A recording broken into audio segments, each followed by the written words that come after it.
Okay, so let's see. I think I got the next logical place to start.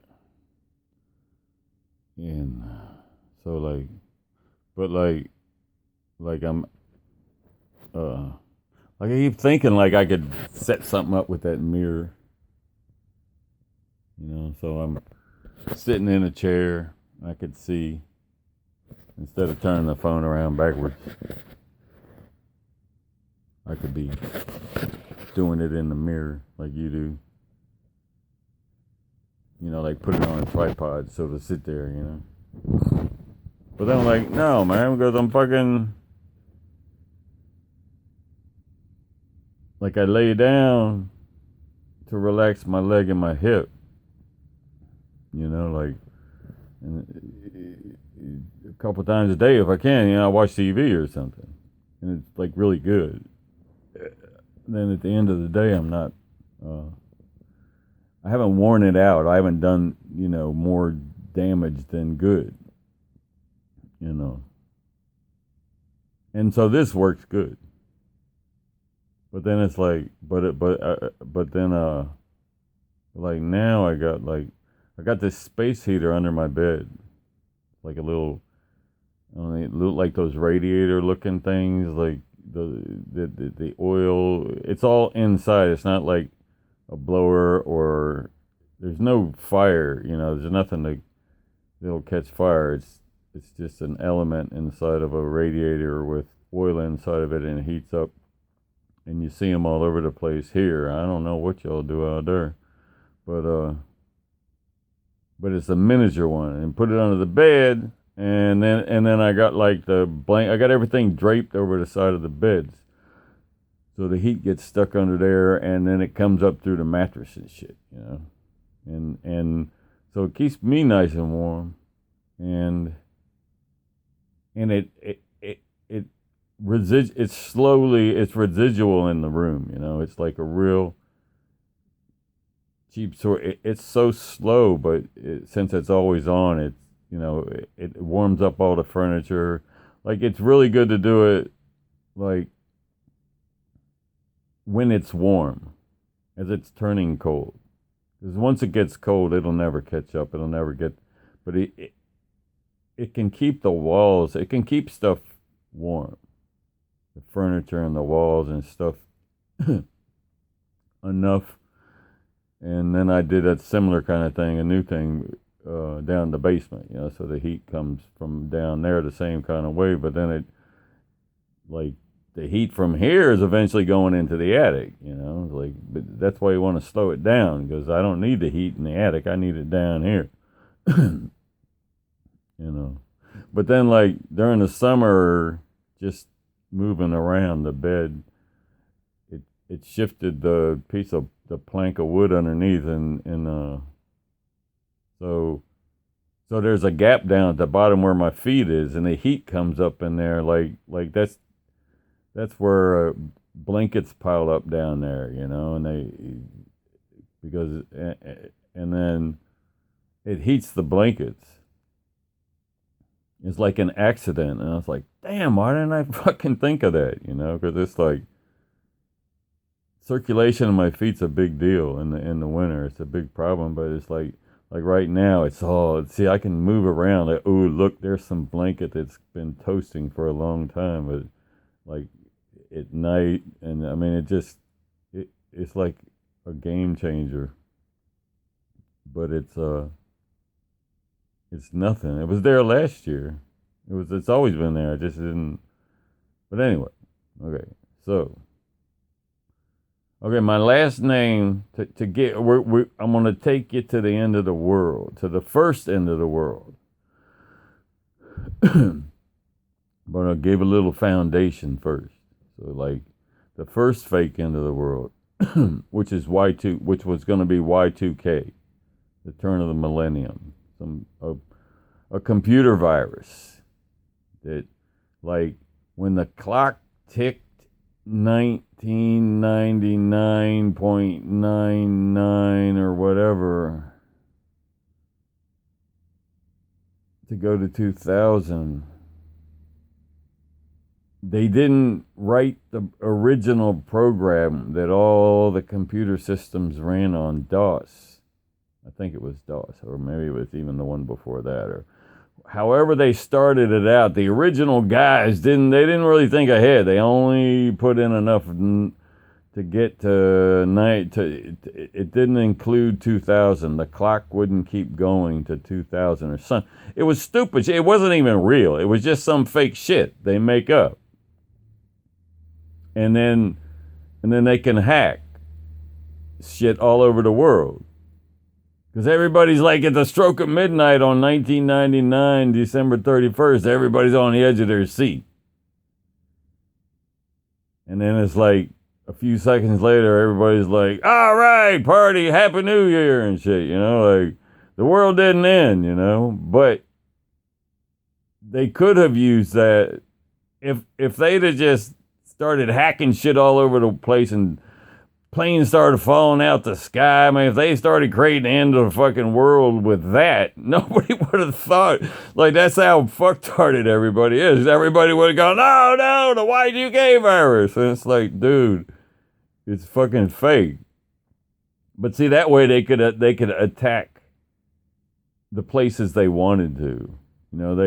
It's like they got the plan mapped out, so all the places that they're going to have a hard time with selling this new world order crap, they're going to attack hard. Well, they come up with the plan, so they're going to attack everything strategically, and they'll be controlling the narrative, and they're going to be the government coming to the rescue to save us from their own attack, and they got the whole world all figured out, and then eventually okay, well, all the governments in the world are coming together, sign a peace treaty. We're no longer going to fight wars, and we're going to set up a world government to try, so we can try to put everything, save civilization, put it all back together again, and everybody will be rejoicing. We found peace and shit, and I have their one world government and military, eventually would all fall into that same thing. And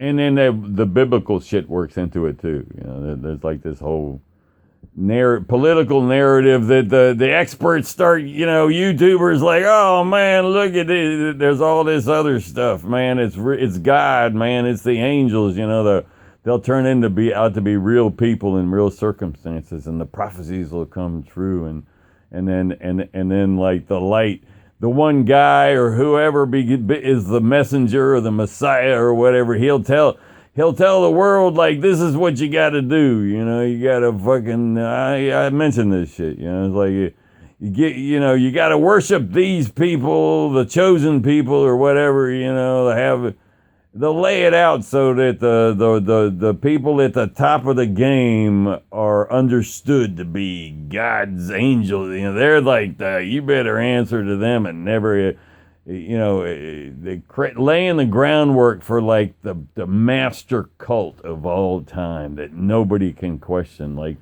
the people that can see through it ain't dare gonna say nothing, because all the rest of them are fucking sold on this shit. Okay, so anyway, but to lay the foundation for that, which I just gave the whole, well, no, I didn't give the whole thing away. No, I did that right. Okay, so my last name is Fontaine. Okay?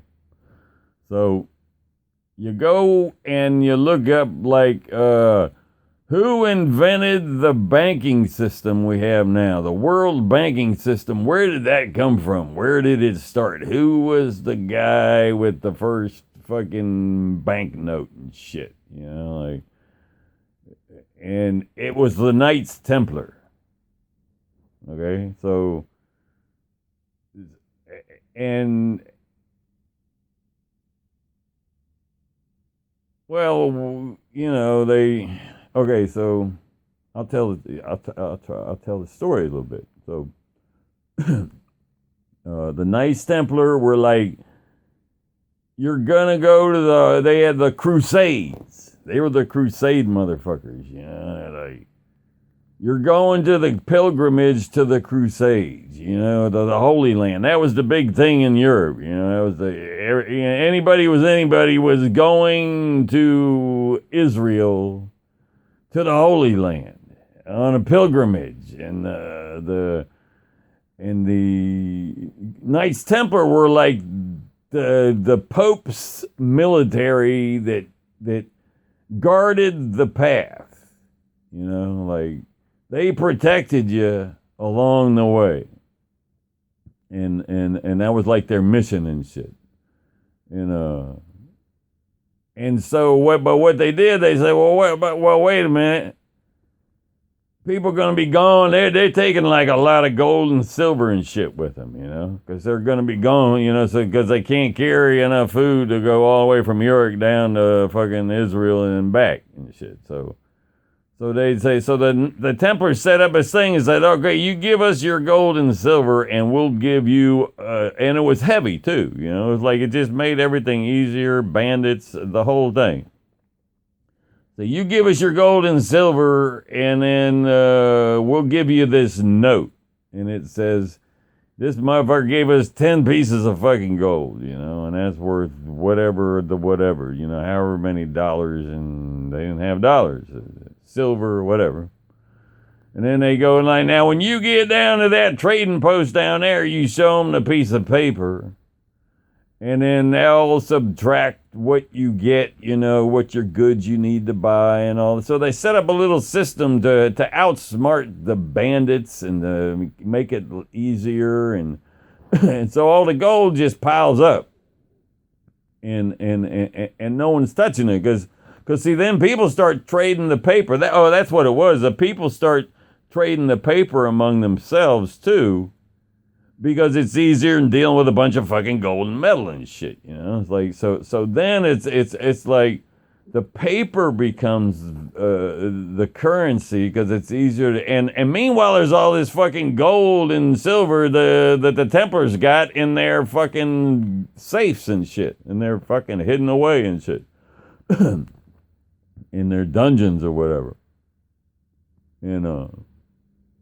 So then they start realizing, well, wait a minute, you know, like,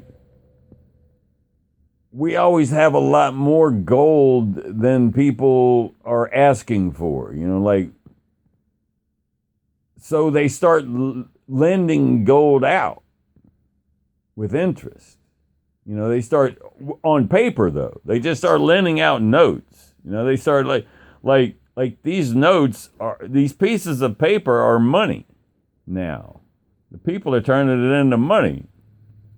So, and they realize unless like everybody wants their gold back at once, nobody's going to even know what they're doing, you know? So they build this fucking huge economy and shit. And they already had all this power, like in Europe, you know, you're a commoner in Europe, you can't just like, back then you couldn't just like cross kingdom lines. You're the property of the king. Yeah, the farmer, you ain't going over there. You gonna farm my goddamn land. You gonna, you know, you're my fucking property. And but then you got like stonemasons, people with particular expertise, and the Knights Templar, like, and royalty is like you had to have a pass. But see, the Knights Templar, they could just cross anywhere through the kingdom they wanted because they were like, you know, the crusader, that, you know, guarding the crusader paths and shit. They were like the police and shit. They can go wherever the fuck they want. and then see, then they start lending money to the kings, and they get so powerful they can go wherever they want, and they're like lending money to all. They're becoming the bankers to the royal families and shit. So everybody's in fucking debt to them, but economies are booming because it's like all of a sudden the economy's got all this gold in it, but it's really paper. I mean, it's gold too. I mean, it's not like they didn't use gold and silver and they had to pay their debts in gold and silver. but the Templars with their paper just put out all this more currency into the system, so there's just lots more trading and buying. I mean, there's just a lot more incentive for everybody to produce. So economies boomed, and then I don't know, the King of France and owed them too much money and shit, and you know, and he says, well, rather than owing them money, I'll just steal all their fucking gold and shit, you know. So he finally gets the Pope to finally sign on to we're gonna go after the Templars for being like devil worshippers and shit, blasphemy and shit, you know. Like, so they come up with this whole scheme and shit, and then they go in and they dismantled the Templars and they killed a bunch of them, but they didn't get the gold, you know, like in National Treasure, you know. That's the story, you know. they escaped in their ships in gold and National Treasure. They brought it here, and a lot of people think it is or was or. Well, I mean, there's all kind of theories, and we ain't going into all that.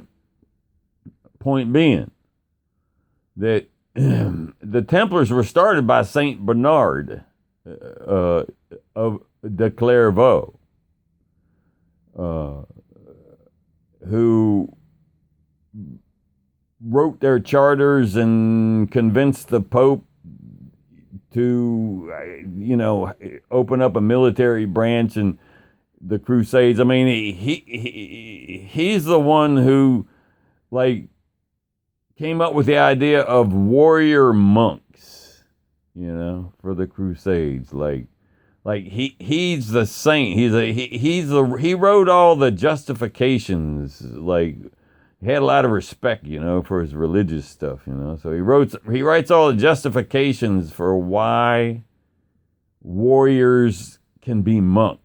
And it's like, because it's the Crusades, and they're going to the Holy Land, and it's the battle of good and evil. Somebody's got to be the warrior, the soldiers for the whole thing. So, and that's how he pimped it to him, to the Pope, until the Pope finally fucking said, all right, goddamn, man, you know, let's have some fucking, well, see, Clairvaux is where he built his first monastery. He's a Cistercian monk, and he built a bunch. You know, there was like Saint Robert was a Cistercian monk. Well, he started the Cistercian brand of the church, you know, and his thing was like getting rid of you got to get rid of everything. You got to be celibate, and you don't own nothing. And, you know, he's like, because back then, like, being a monk was like the cool thing to do, you know. So, like, all the royal motherfuckers, they want to be monks, and then when they are, everybody wants to give them their daughters, you know, like, they go around partying, you know, and getting lots of gifts and money. Like it was just a social. I mean, I'm not saying it was just that, but it was like there was a lot of that. In all the different branches of the monasteries, there was too much of that. Robert wasn't trying to stop them from being that way. He wanted to see what happens when you follow the rules that are supposed to be God's rules and shit, you know. But he couldn't get them to fucking. He couldn't set up the right circumstances, you know, around Europe and all the royal, you know, in the Catholic church circles where his monks didn't keep getting corrupted, you know. And so then he finally talked somebody into, you know, he finally got permission, like he was going to take some monks who had already agreed out into bumfuck wasteland, nothing out there, nobody out there, no reason to fucking be there. So there's like no distractions, no corruption, and you're doing like the 40 days and 40 nights Jesus spent in the desert type of shit, you know. He's like, he want to see what happened, you know. He's like, what if, you know, will we find God? Will we see God? You know, like, nobody's really doing what they're supposed to be doing, and maybe we're missing something here. So he takes them out there, and what they do is like, well, these are all like educated, people of class who have renounced. It's like it don't work for somebody who comes up with nothing and they renounce everything because they already don't got nothing. It's like when you take away everything from motherfuckers who had it and who are smart, like been educated, like they're sophisticated and shit. And once they realize that they're not going to have nothing that they don't come up with on their own, it's like, well, they started coming up with all kind of, they started learning how to turn their wasteland into paradises and shit, like make it like back home. And they came up with all these new innovations and ways to get shit done. And it's like, that's where the Renaissance came from.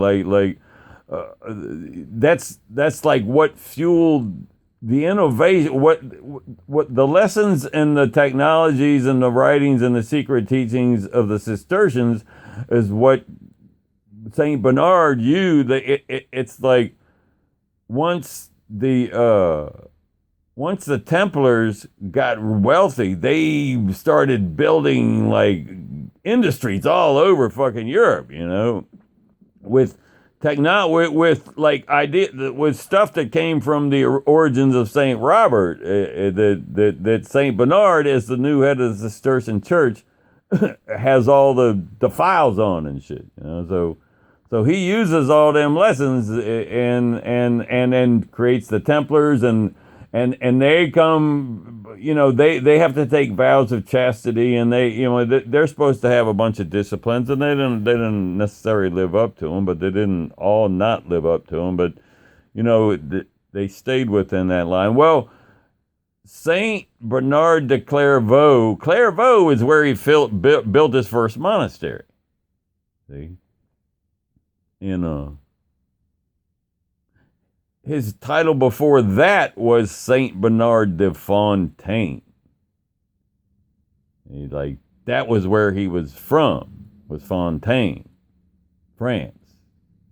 But he built his first monastery in Clairvaux, and then he's like the head of the Cistercians, so he takes the new title of Bernard de Clairvaux, and later became Saint Bernard de Clairvaux. I don't know after he died or not, but so that's who like my ancestors are, So it's this thing's gotten long, so I'll wrap it up and then I'll come back with the next one. But it's to give a kind of sense where I'm going with this, like provide some context to this faking the end of the world thing and who's behind it. It's like the original bankers to the world, the same system that's the World Bank system now, started with them. And then the King of France tried to rip them off, but it didn't work. And they went underground, and they got away with the gold. And I can go on and on about how they melded back into they resurfaced as Freemasons. They didn't. It gets complicated, but that was like eventually a few centuries later when they founded the United States. Well, they faked discovering the United States because I already knew it was here. That's like the next section, but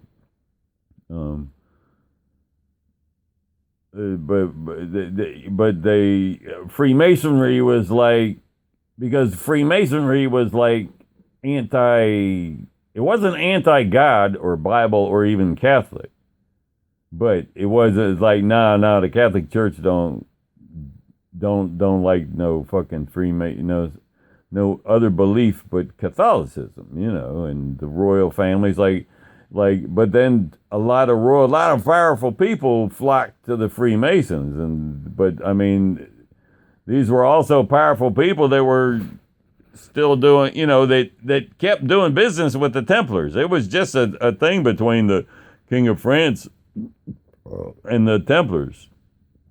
But everybody else was, like they pretty much just kept their system going everywhere else. I mean, they worked around it, and they went underground, but they were, people knew. I mean, it was that they were still a thing. They just weren't the Templars. They they were behind the scenes bankers and shit. And then when they had their when they were polished enough to want to they opened up the gate to the United States to start that side of the game. But I think that's in the next one.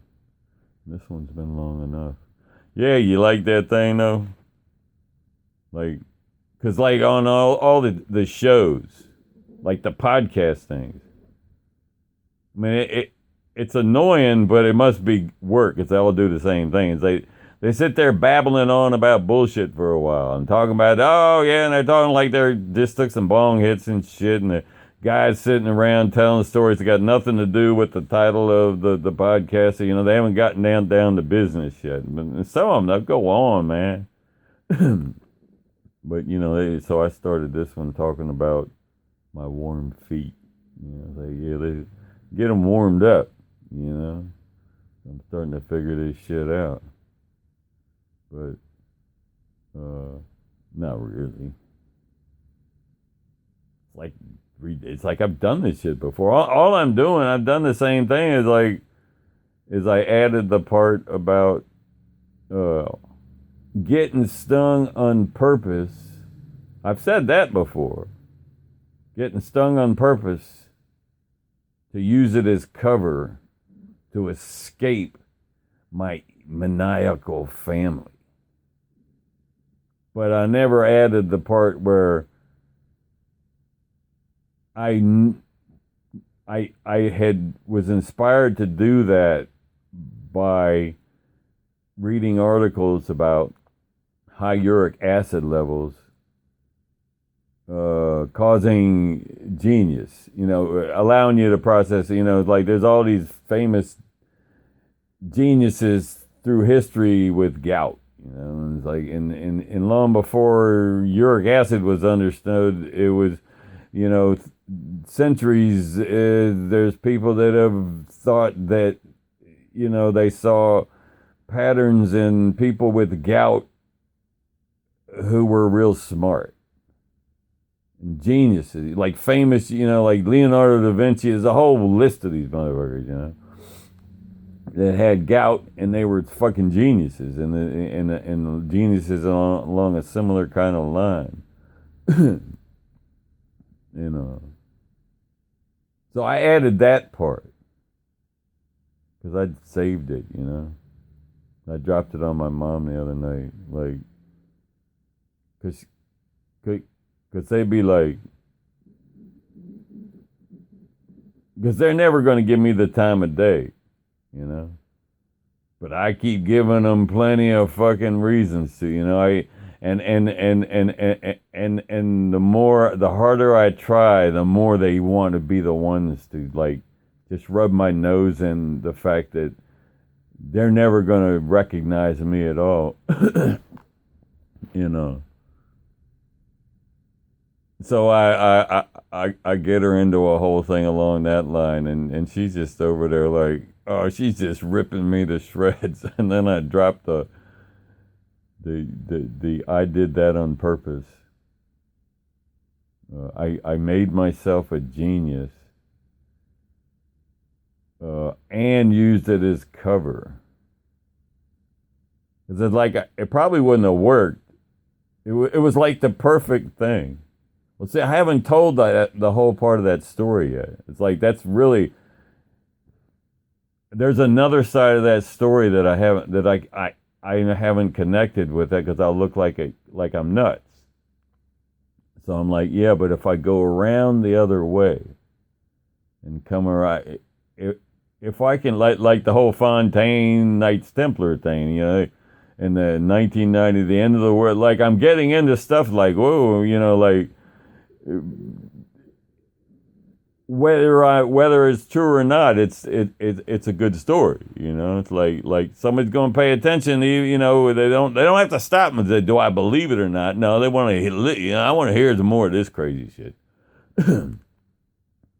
So lead them in a little more. And then I'll circle back around to the bee sting thing and say, okay, now there's this other side of it I didn't want to say earlier. And then when I explain that, I might get away with it.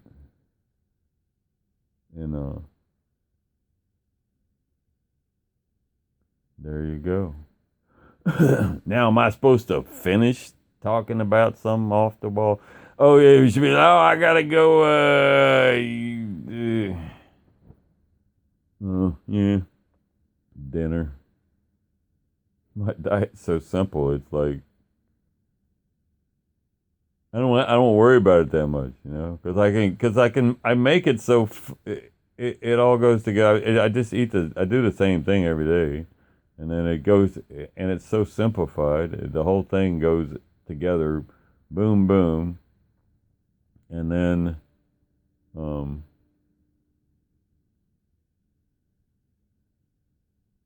and I don't wash dishes. It's like I got the whole thing down. Like every day, it's like it comes faster. Like God damn, man, boom, boom. I mean, so it's like 8 o'clock, and before it would be like I'd be worried about food. Well, see, that's the thing. You start worrying about food. It's like cigarettes. It's like it's about a 10 minute to smoke a cigarette. Like when we used to, everybody smoked. We all smoked, and it's like okay, time for you're smoking a pack a day, so that's like fucking 200 minutes, and then you're taking 10 minutes out of your time and focus of everything else to smoke a cigarette, or you're smoking while you're doing stuff. And then, but you're like contemplating leading up to the cigarette, smoking the cigarette, after the cigarette, back to being focused again, and boom, then you're starting to think about the next cigarette or the next cup of coffee or the next meal. But you get in the habit, that stuff that you work that into your repertoire of thoughts when you're a kid, so. It's like, it's like you don't even think about it, but when you get rid of it, it's like bathing, hygiene. You don't even think about it. But when you get rid of it, it's like getting rid of cigarettes. It's like, that's 200 minutes. If you smoke a pack a day, that's 200 minutes a day you got to fucking fill. That you had, occupied.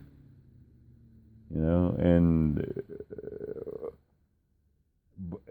then there's all the focus that goes with it, it's a big game changer, but so is all the rest of it. And the more you work it down to simplify it all,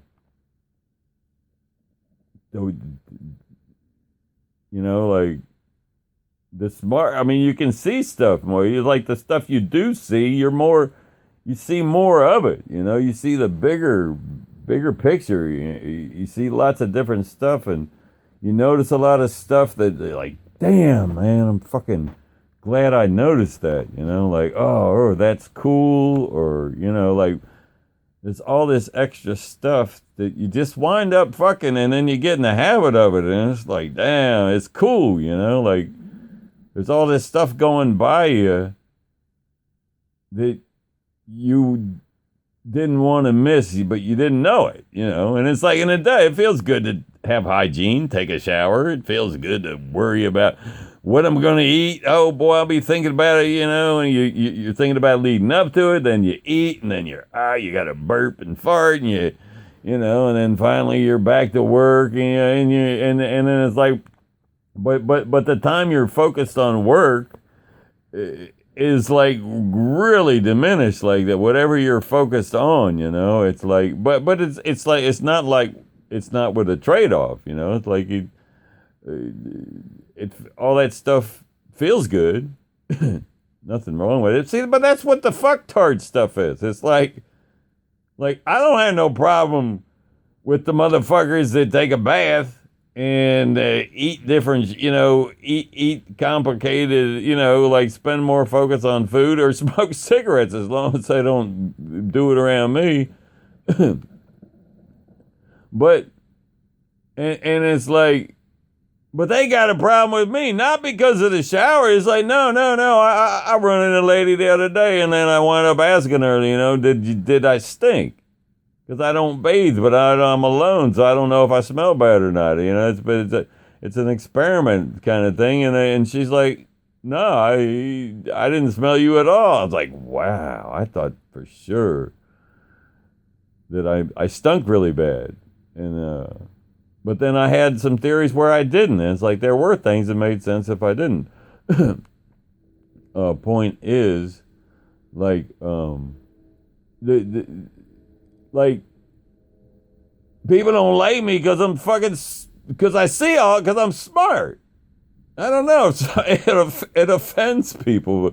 Like, people are offended by people that are smarter than them or some shit, right? I mean, whatever the fucktard it is, like, okay. But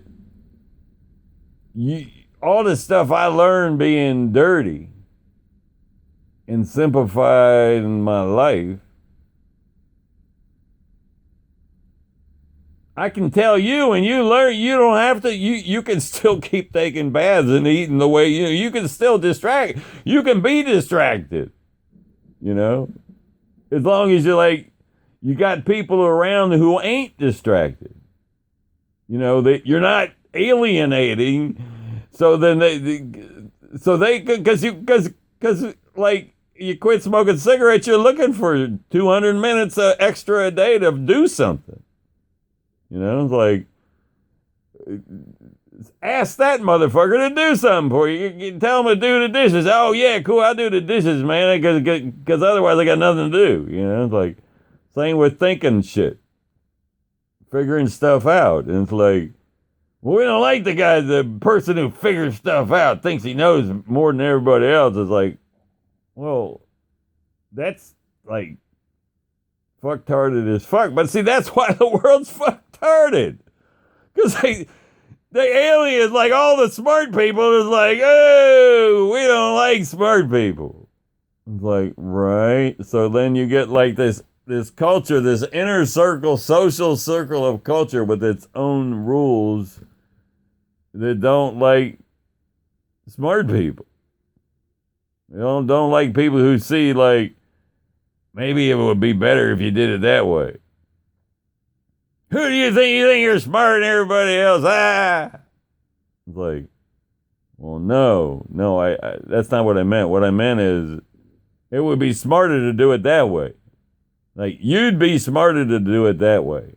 See, then you'd be smarter. I'm not going to do it at all. I'm going to go look at figure some other shit. I mean, I'll do my shit, But, like, you can't tell motherfuckers nothing. But then it's like, why do you have to tell everybody what to do? It's like, because when they blow the world up, faking the end of the world, they're going to kill me too. I got some ideas on it, how to not fuck it up. I'm trying to help you with this thing. Shut the fuck up. Like, oh, it's like, you think you're Jesus. It's like, no, I know for a fact I'm not Jesus, the devil, I'm not, like, that's what I'm trying to say. This thing's fucktarded. Anyway, I ramble on forever. So I'm going to go eat some food. Get stoned, eat food. Get stoneder. Goodbye.